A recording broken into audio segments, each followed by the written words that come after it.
I'm going to open up my Bible here. I'm going to open it up to Matthew chapter 28. And today and next week are kind of the same sermon. I figured instead of doing one for an hour today, that you might appreciate it if I broke that up into a couple of weeks. But I want us to begin thinking correctly about the church. Now, the past 8 weeks, we've been talking about the church, and we've been talking about who are we supposed to be as individuals? What does a church look like? And so this is starting a new message series, but it's still kind of a continuation of what the church is and who God called the church to be. I've got a plant over here. You'll see my plant. My plant's in pretty good shape. I usually water these plants on Sunday morning when I come in. I've got another one in my office too. So, it's not real. It's not drooping or anything right now. But if I didn't water it this morning, and sometimes I've forgotten, and I come in on Monday, the thing kind of goes bleh. And that's the sound it makes too. It goes bleh. Right? It starts to droop. It starts to, the plant starts crying out to me, right? I'm thirsty. I need something. I can't go on much longer without a drink. And Jacob, I was going to see if you'd help me. You seem like you maybe have a little bit of energy and might be willing to stand up and come up here with me. Is that okay? He's looking at me like some of you do, like, what are you going to ask me to do here? So this is Jacob. This is my buddy who's awesome at foosball. Not as good as Zachary, who smoked me earlier this week. But Jacob has a lot of energy, and so I thought maybe you can help me. So you see my plant I'm talking about over there? Okay, it needs some water, right? And so I have some water here, okay? Now, if I were to ask you to meet the needs of that plant and get some water to that plant, what would you do? Okay, show me what you would do. Let's show the people what you would do. Okay? He'd grab the water. I'm going to commentate here. And he'd walk over to the plant. Is that right? You're going to go over to the plant. See, this is interesting. Oh, hang on just a second. I'm going to go ahead and I'm going to put this down here. That'd probably be gas. And he's going to go ahead and lower himself too. You're doing awesome. Okay? And you would give that plant some water, right? Okay? Good. That's probably good. And then come over here to this side. Yep. Oh, hey, nice save. Good work. Yeah. And good. That's probably good. Awesome. Now, a little more? Okay. Well, yeah, that's good. Now, could you do me a favor? Can you take the water back over to where you got it? Let's give him a hand. He did a great job of watering my plant. And that plant is special to me because it represents life. And I got it from a very special place. And here's the thing, though. Here's what we tend to do as a church. The church. Here's that part where I said that we can stand up here and just berate you because I have a microphone, right? But I'm berating myself, too. Berate probably is a strong word, but here's where this challenge comes in. So often as a church, we see the needs over there, and we stand here with our water, and we go, why won't the plant come over here and get water? The plant needs water. We know the plant needs water. The plant is crying out with its droopy leaves that I need water. And the plant, if it had eyes, would know that there's water here. So why doesn't the plant just come over and get the water? Because I like where I'm at right here. I don't want to go clear over there. I'm the one that poured the water in here to get it to the plant. Haven't I done enough already? But as the church, we oftentimes take that attitude. Like, this is my water. I mean, I'll give it to the plant if the plant wants to come over and join me where I'm at. But I'm not about to go over there. And I can come up with a lot of excuses not to do so.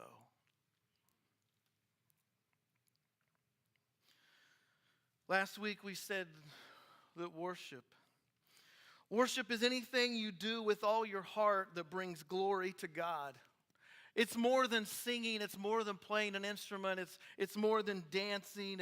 It's more than moving. It's a lifestyle of doing whatever you're doing with the intention of bringing God glory. 1 Corinthians 10:31 says the following. It says, so whether you eat or drink or whatever you do it all for the glory of God. In other words, whatever we do can be done to bring God glory if it's done with the right intentions. And that's the goal of worship. The goal of worship is to bring God glory. I believe that's the way God intended it. Unfortunately, what often starts with correct thinking, pure motives, and righteous intentions often morphs into something that more easily fits into our human expectations. Just as we need to think correctly about worship, we also need to think correctly about whom God has called the church to be. In Matthew chapter 28, starting at verse 16, this is immediately in Matthew's narrative. It's immediately following Jesus rising from the grave and the women reporting and the guards giving their skewed report of what really happened. This is the Great Commission. Starting in verse 16, if you're able, will you stand while we read from the word of the Lord? Then the 11 disciples went to Galilee, to the mountain where Jesus had told them to go. When they saw him, they worshiped him, but some doubted. Then Jesus came to them and he said the following: all authority in heaven and on earth has been given to me. Therefore, go and make disciples of all nations, baptizing them in the name of the Father and of the Son and of the Holy Spirit, and teaching them to obey everything I have commanded you. And surely I am with you always to the very end of the age. This is the word of the Lord. Thanks be to God. You may be seated. So let me give you like one of the briefest recaps. I don't even know if briefest is a word. Briefest. Recaps of what has just transpired here, what has led up to that. In 3 short years, Jesus is baptized. He's anointed by his Father. He's tempted by the devil himself. He begins to preach with authority that people begin to recognize. He performs miraculous wonders. He turns fishermen into disciples. He makes the lame walk. He makes the blind see. He heals diseases. He casts out demons. He forgives sins and claims that he has the authority to do so. Because of this, he's crucified. He dies, and he's buried. On the 3rd day, he rises from the dead, and he begins to make appearances to those around him, proving his authority even over death. If that's not enough, like if that wasn't enough, he just ascended into heaven. Phew. It started as a man. Some called a teacher. Some called a preacher. Some called a human being with maybe some powers. Some called him Lord. People started following. People started listening, then they started following. And then this following turns into a movement. A movement of his followers. This movement is what Jesus called the church. See, Jesus called this movement, this gathering of his followers, he called it the church. Jesus makes no reference to a building, ever, when he uses the term church. In fact, the original term, and I'm not trying to sound all smart, but it's ecclesia. The ecclesia is just a gathering of his followers who gather for the purpose of coming together, sharing, like we talked about a few weeks ago, meeting each other's needs, and then going out. That was the church that Jesus had in mind. In fact, if you look in the book of Acts, I'm not going to go through the whole book of Acts today. That's the church. The book of Acts is the church. And he says this. He's just asserted his authority over death. And everybody goes, wow, even death can't hold him down. Talk about the authority to be able to say whatever he wants to say before he ascends into heaven. And here's what he says. All authority in heaven and on earth has been given to me. Therefore, go. That's what he says. Go. Go. And in that word go, we see that what he means is go. Like, here we are together. We've been together for a time. Now it's your turn. It's your time to go.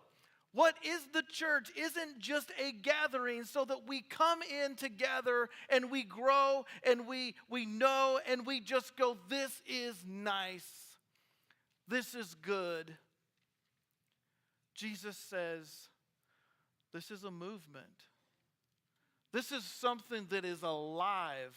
This is something that's real. This isn't something that we can just contain. This is something that's constantly moving. It started somewhere, it's still going, and it still has places to go. So you might as well go. See, go is a very clear direction, right? His first command for this movement was to go. Unfortunately, a lot of times, like I said earlier, we act, and I'm putting blame on myself too. We act as though we'd rather stay where we are and wait on the nations and the thems to come to us.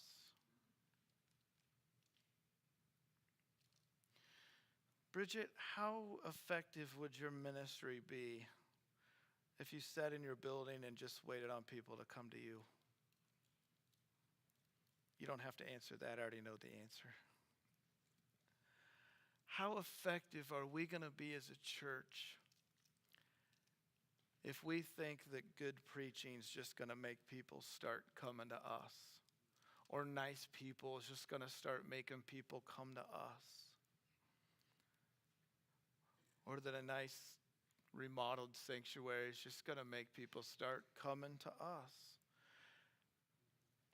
Are those things important? Yeah. Yeah.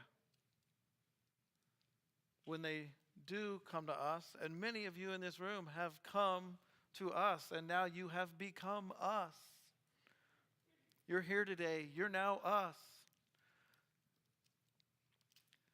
Speaking of becoming us, Cody and Amalia. So will you stand up for me just real quick? I'm sorry. I told you I wouldn't bring you up front, but I didn't say I wouldn't have you stand up.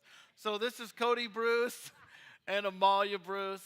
This is them right here. Okay, you can sit down now. So I just wanted to make a public declaration that they're not having a baby. Sorry, that's what you were like, whoa, where is this going? They have met all the requirements to become members of this church. And the last step is for me to just stand up here and publicly declare that they have made the decision to covenant with us as a church, with we, to, you became us before you said, I want to be a member. All right?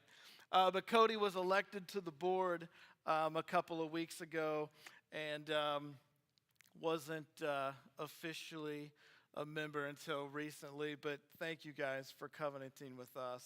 And yeah.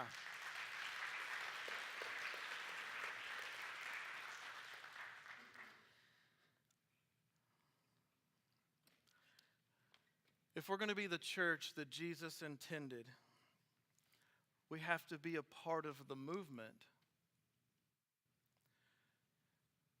This building, this group of people, cannot just be a container. Too often,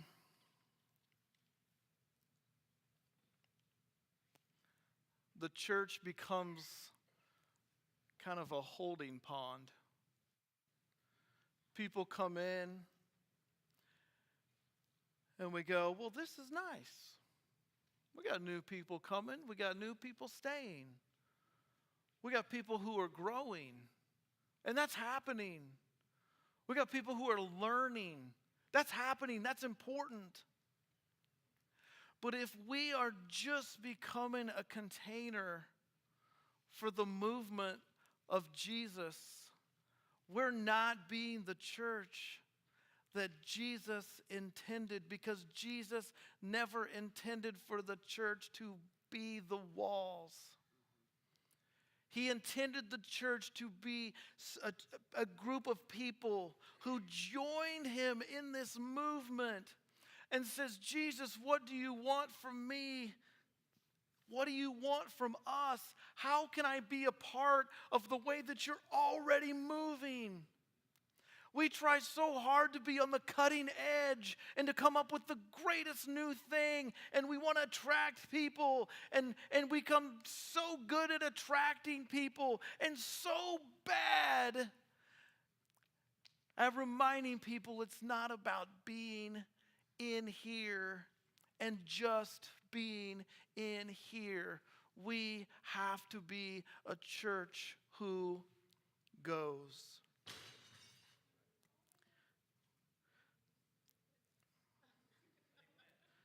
I planned that.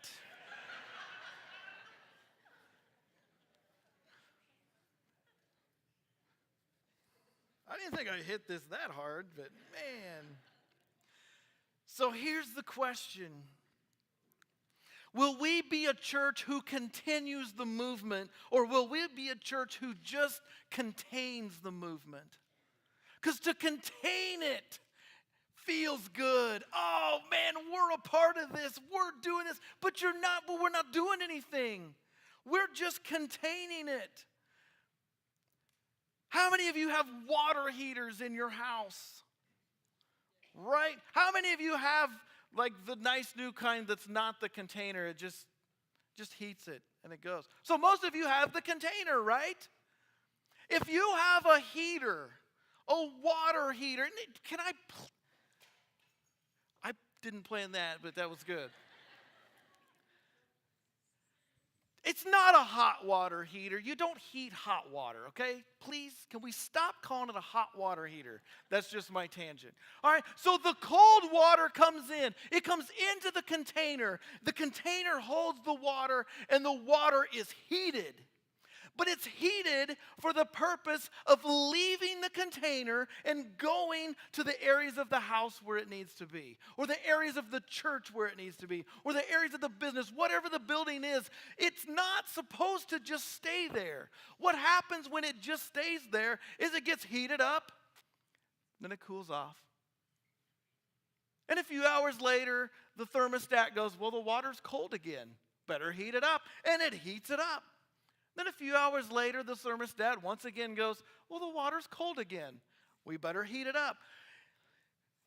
If your water heater simply heated the water and let it cool off, and heated the water and let it cool off, but that water got clogged up in there and couldn't be sent to the other areas of the house, your water heater would be worthless. If it didn't send the hot water out, it's not doing its job. All it's doing is containing the water. It's not continuing the water. If we are a church who is simply containing the movement of Christ, it's no longer a movement. We've now become a gate or a dam or a clog. And Jesus says this is a movement. This was never intended to be housed. This was never intended to be contained. He even calls us as individuals to be agents of this movement.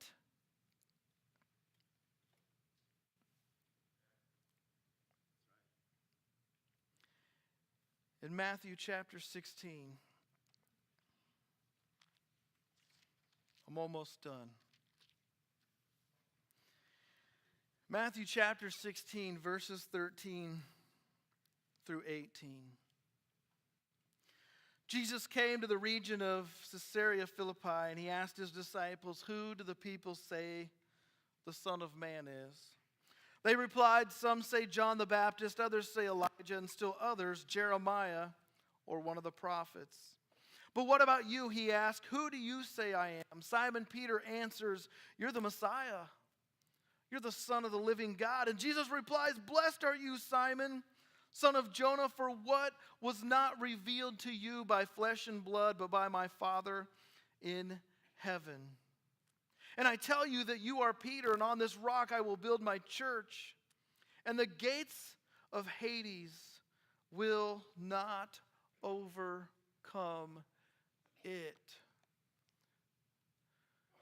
Jesus says the gates of hell will not overcome my church, because my church is a movement of my Spirit. It's a powerful, merciful, loving, graceful, disciplined moving of God's Spirit. That's what it was intended to be. So even if we try to make this a container, all we're doing is delaying the inevitable. God will find someone, somewhere, who will allow His Spirit to be more like a strainer, where the water comes in and it just flows. It keeps flowing. We hold it for a little bit, but it eventually keeps flowing. His Spirit flows through, and it grows us, and it matures us, and it just disciplines us. And we help our younger kids get to know Him better. And we help our adults learn what it means to truly follow Him. So being here is important. His Spirit in this place, containing it for a time, is important. But it's not doing its job if we just hold it for ourselves. The church shall not be contained. See, gates do one of two things. They keep things in or they keep things out. And I'm quite convinced that we are not a church that keeps the Spirit out, that keeps the movement out. But I want us to be careful not to be a church that simply keeps the movement in. Thank you so much for joining us this week. It's been a beautiful Sunday. We're blessed to be together. As Robby just said, it's Go Month. I hope you're as excited as I am to go out in the community, get out of our comfort zone, and see what the love of Jesus Christ can do in and around Lawrence. So if you need ideas during Go Month, go out to the foyer, check out the board. There's plenty of ideas for you there. Kids, I'm talking to you now. This Wednesday is Kids Day Out right here at the church from 10 to noon. Don't drive yourselves here, but have your parents bring you, because Robby and Amy, our pastors, have some fun activities planned for you. Again, that is this Wednesday from 10 to noon. We've got camp coming up in July. That means we've got a registration deadline too. So in June, you need to be registered for camp. If you have questions, make sure you see Justin Hoffman. He's going to answer those camp questions for you. So again, it's Go Month. I hope you're excited. Make sure and get out there and go. With this, you are dismissed. Ready, set, go.